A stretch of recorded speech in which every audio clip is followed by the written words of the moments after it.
बात करते हैं जम्मू कश्मीर की, क्योंकि 5 अगस्त 2019 को जम्मू कश्मीर को हासिल खुसूसी इख्तियारात को खत्म किया गया और जम्मू कश्मीर को 2 हिस्सों में बांट दिया गया।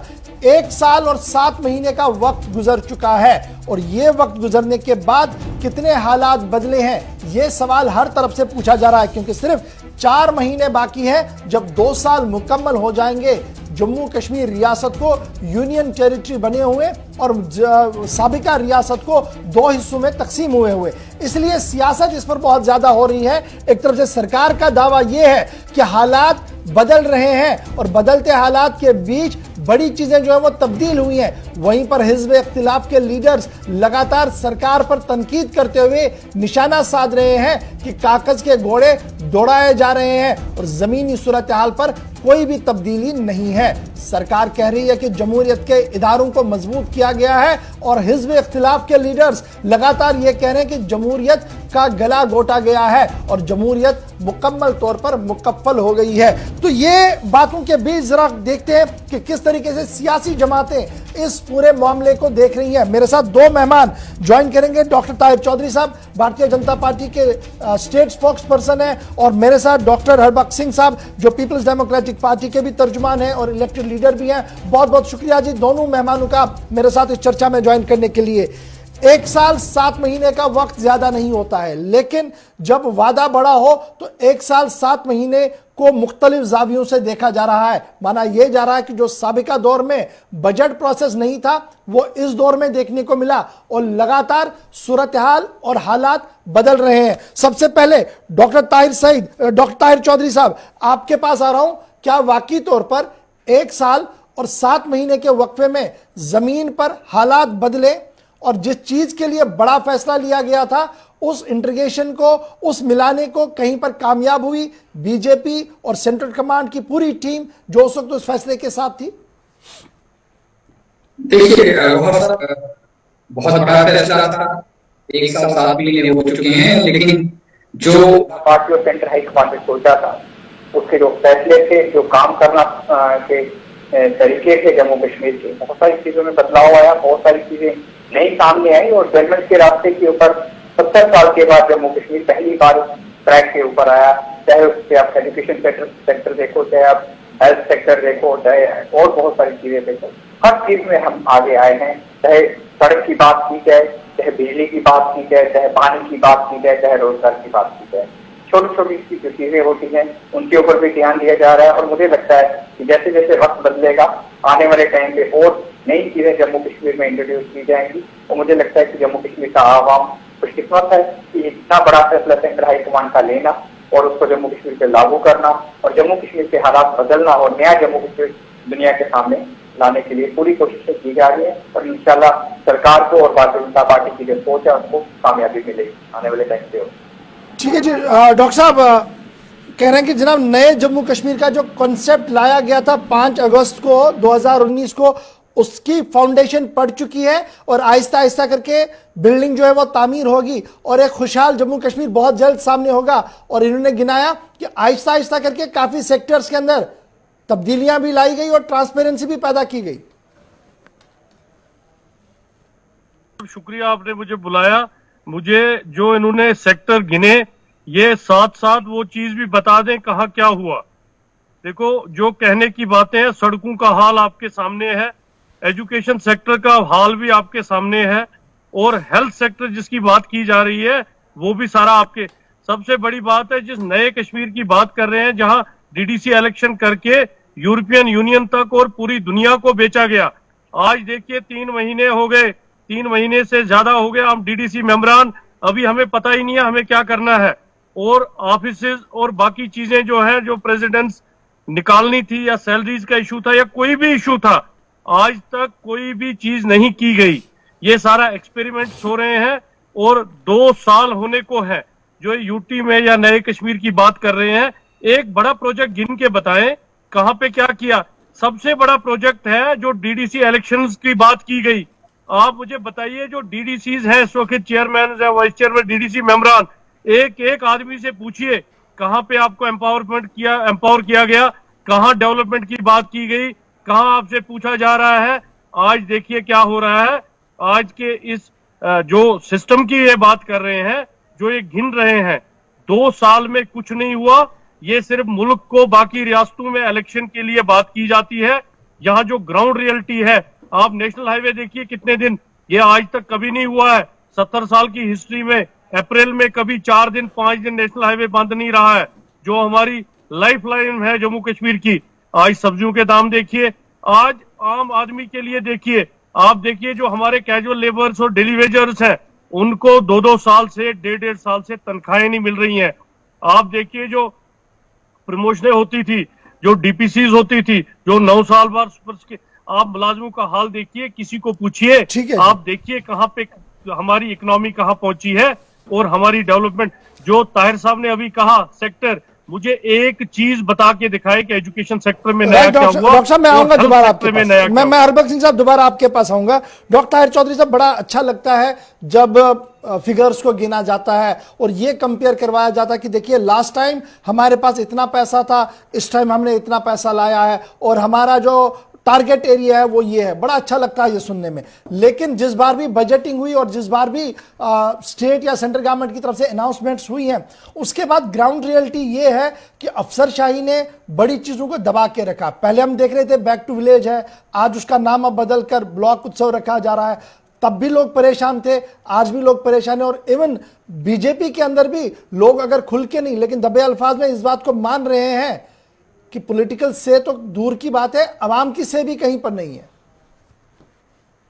देखिए बहुत सारी चीजें हैं। एलजी साहब के हुक्मरान जम्मू कश्मीर की सिस्टम चल रहे हैं, एलजी साहब सब कुछ देख रहे हैं। सरकार को यहाँ पे ना बीजेपी की है ना किसी और पार्टी की है। सेंट्रल हाईकमान की तरफ से पूरी कोशिशें की जा रही है जम्मू कश्मीर को ट्रैक पे लाने के लिए, और उस कोशिशों को स्पीड के साथ, इस तेज के साथ काम करना चाहिए, उस तेज के साथ काम किए जा रहे हैं। ये चीज मैं आपको बता दूं। लेकिन आप अगर चाहें तो अपने तौर पर भी जम्मू कश्मीर का सर्वे कर सकते हैं कि रोड हाईवे कैसे बन रहे हैं, एयरपोर्ट के काम कितनी स्पीड से हो रहे हैं। मुझे लगता है कि आने वाले टाइम पे जम्मू में भी नाइट सर्विस स्टार्ट हो जाएगी एयरलाइन। इस तरह के बहुत सारे प्रोजेक्ट हैं। नए मेडिकल कॉलेजेस खोलना, उनकी पढ़ाई स्टार्ट होना, एम्स का स्टार्ट होना, IIM का स्टार्ट होना, ये चीजें अपोजिशन के लोग जानते हुए भी नाजान समझ हो जाते हैं इन चीजों को। इन चीजों के ऊपर बोलने की इनकी आदत नहीं है, क्योंकि जो अच्छी चीजें हैं वो इनको दिख नहीं रही हैं। और 99.9% जो अच्छे काम है इस टाइम पे जम्मू कश्मीर में हो रहे हैं और बहुत स्पीड के साथ हो रहे हैं। बाकी जो मसले हैं, जो इनके अपने मसले हैं रीजनल पार्टी के, वो इनकी अपनी पर्सनल प्रॉब्लम्स है। अगर सेना की कुछ इनकी पर्सनल प्रॉब्लम्स है, वो इनकी खुद बनाई हुई प्रॉब्लम्स है, वो उन प्रॉब्लम से इन लोगों को खुद निकलना है। लेकिन अगर पूरे जम्मू कश्मीर की बात की जाती है तो गवर्नमेंट की बात है, सामने नजर आ रही है। मैं गुलिस्तान के आपको हेड होने के नाते से आपको इन्विटेशन देता हूँ कि आप आइए, पूरे जम्मू कश्मीर का सर्वे करके देखिए और लोगों के सड़क पे चलते हुए लोगों के इंटरव्यूज लेके जाइए, आपके लोग क्या कहते हैं नए जम्मू कश्मीर के बारे में। जो भारतीय जनता पार्टी का और सरकार की जो एक सोच थी जम्मू कश्मीर के लिए, स्पेशली वैली के लिए, उस चीज के ऊपर काम किया जा रहा है। तो 17 महीने में ये चीजें सामने नहीं आएंगी, इसके लिए थोड़ा और वक्त लगेगा। और मुझे लगता है कि आने वाले टाइम पे जब ये चीजें सामने आएंगी तो आप भी ये चीज कहेंगे कि वाकया जो प्रधानमंत्री साहब ने जो काम देखा था जम्मू कश्मीर के लिए, यूथ के लिए, वो चीजें सामने आई हैं और सभी देश को और पूरी दुनिया को ये चीजें नजर आएंगी। लेकिन डॉक्टर साहब, पॉलिटिकल प्रोसेस को शुरू करना और पॉलिटिकल अपोनेंट्स को टॉलरेट करना, ये डेमोक्रेसी की खूबी होती है। क्या आपको लगता है कि इस महाज पर सरकार के अंदर या बीजेपी के अंदर कोई सिस्टम है, कोई चीज चल रहा है? क्योंकि अभी तो यही शिकायत है सभी पार्टीज की कि जनाब आवाज को उठाने की इजाजत नहीं है और जो ऊपर से आदेश है उसी को मानना है। नहीं, देखिए बहुत ऐसा कुछ नहीं है कि आवाज उठाने की बात नहीं है। आवाज सभी उठा सकते हैं। हिंदुस्तान की एक यही पूरी दुनिया में खूबसूरती है, यहाँ पे हर इंसान अपनी आवाज उठा सकता है, चाहे वो पॉलिटिकल लीडर है, चाहे अपोजिशन का लीडर है, चाहे किसी पार्टी का कार्यकर्ता है, चाहे आम इंसान है। हर किसी को आवाज उठाने का हक है। ठीक है, आवाज उठानी चाहिए। जब तक आवाज नहीं उठाई जाएगी, कमियां नहीं दिखाई जाएंगी सरकार को, एलजी साहब को, सेंट्रल हाईकमांड को, वो जब कमियां सामने आएंगी उन कमियों को भी हम दूर करेंगे। एक अच्छी यूनियन टेरिटरी को बनाने के लिए, चलाने के लिए, दिखाने के लिए अगर कमियां हैं। डॉक्टर हरबख्श सिंह साहब, क्या आपको लगता है कि पॉलिटिकली जो वाइब्रेंट अपोजिशन होनी चाहिए थी वो है नहीं, जिसका बेनिफिट ऑफ डाउट यहां पर स्टेट सेंटर के अंदर बीजेपी को भी मिल रहा है और जो at the helm of affairs है उन्हें भी लग रहा है कि चलो जी ये तो आपस में लड़े हैं, हमारा दिन निकल रहा है और अफसरशाही कहीं ना कहीं बड़ी मजबूत हो रही है और अवाम जो है वो कहीं ना कहीं खुद को आइसोलेट समझ रही है सिस्टम से, क्योंकि उसके पीछे बड़ी बात यह है कि पॉलिटिकल सिस्टम के अंदर जो लोग हैं वो मुख्तलिफ खानों में बटे हैं, अपनी सियासत कर रहे हैं। देखो इशफाक साहब, वही तो रोना है कि जो इस वक्त सिस्टम है कि अपोजिशन को बोलने की इजाजत नहीं है। अगर कोई कहीं पे कोई लीडर बोलेगा, सच्ची बात भी बोलेगा, तो उसको दूसरे दिन या तो थाने पे पेश होना होता है, या एनआई की रेड होती है, या बाकी चीजें होती हैं, या ईडी की नोटिस होती है। देखो सबसे बड़ा सिस्टम है, आपको मैंने इलेक्टेड रिप्रेजेंटेटिव्स की बात की, इलेक्टेड रिप्रेजेंटेटिव्स को भी इस वक्त पावर नहीं है। जो बड़ा एक मिशन बनाया गया, इंतजामिया ने आपको प्रोटोकॉल के तहत पावर्स दे दिए हैं, तनख्वाहें भी आपकी बढ़ गई हैं, आपकी अकाउंटेबिलिटी को भी सेट किया जा रहा है। अशफाक साहब, प्रोटोकॉल की बात नहीं है कि मुझे कहते हैं कि डीडीसी मेंबर को डीसी के बराबर पावर है, लेकिन 15 अगस्त और 26 जनवरी को उसमें आप पढ़ सकते हैं नीचे कॉलम, वो कौन सा प्रोटोकॉल है। जब मैं अपने लोगों के लिए काम ही नहीं कर पाता हूं, जब मुझे बैठने के लिए ऑफिस ही नहीं है, जब मैं त्राल जाऊंगा लोगों को मिलूंगा तो मुझे गाड़ी में बैठ के मिलना है, तो किस बात का आप कह रहे हैं, कौन सा प्रोटोकॉल। अशफाक साहब, जो वहां पे प्रोटोकॉल का ऑर्डर निकला है उसमें पढ़िए, उसमें क्लियर कट लिखा गया है ये प्रोटोकॉल उस दिन होगा जिस दिन कोई सरकारी फंक्शन होगी। तो फंक्शन वाली बात के लिए हमें प्रोटोकॉल नहीं चाहिए कि मुझे डीसी के साथ कुर्सी पे बैठना है। मैं कहता हूं कि मुझे अपना जो जिस वर्कर ने, जिस लोगों ने मुझे वोट दिए, मैं उनकी मिजरी सुनूं, मैं कहां बैठ के सुनूंगा। कुल मिलाकर आपका मानना है कि ये जो इलेक्टेड इंस्टीट्यूशन बन रहा था जी, जिसको लेकर आवाम को भी काफी उम्मीदें थी, वो उतना वाइब्रेंट नजर नहीं आ रहा है और उसे जानबूझकर जो है वो डिरेल किया जा रहा है। क्या मैं इस बात को सही समझ पा रहा हूं डॉक्टर भगत सिंह साहब? थी यहाँ के लोगों को कि हम ये एक अपनी मर्जी से सारा कुछ करेंगे, वो हो नहीं पाया। आज वक्त वो आ गया है कि एक जो इस वक्त एम्पावरमेंट की बात की जा रही है, अगर हमने अपने लोगों को मिलना है तो हमें बैठने के लिए जगह नहीं है।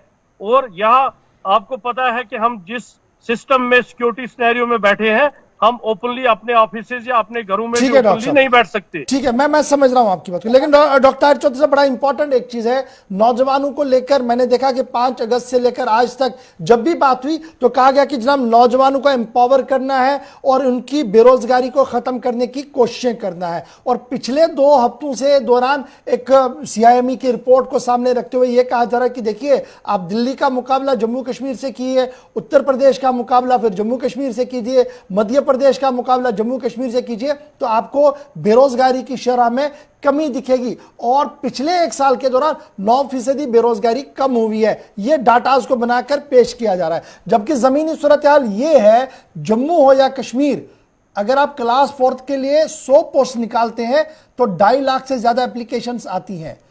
ये जो आंकड़े बनाए जा रहे हैं, आंकड़ों का खेल खेला जा रहा है और कंपैरिजन अदर स्टेट्स के साथ किया जा रहा है। क्या आप एज ए जम्मू कश्मीर के सिटीजन के ये मानते हैं कि ये कंपैरिजन सही है, और जिन अफसरों ने इसको कंपैरिजन के लिए सामने रखा है शायद वो जम्मू कश्मीर की टोपोग्राफी से बाखबर ही नहीं है? देखिए, बहुत बेरोजगारी की जब बात आती है उससे मैं कहीं ना कहीं आपसे सहमत हूं। जम्मू कश्मीर में बेरोजगारी की प्रॉब्लम है यूथ में, लेकिन ये आज की नहीं है, ये प्रॉब्लम पिछले बहुत लंबे टाइम से चली आ रही है।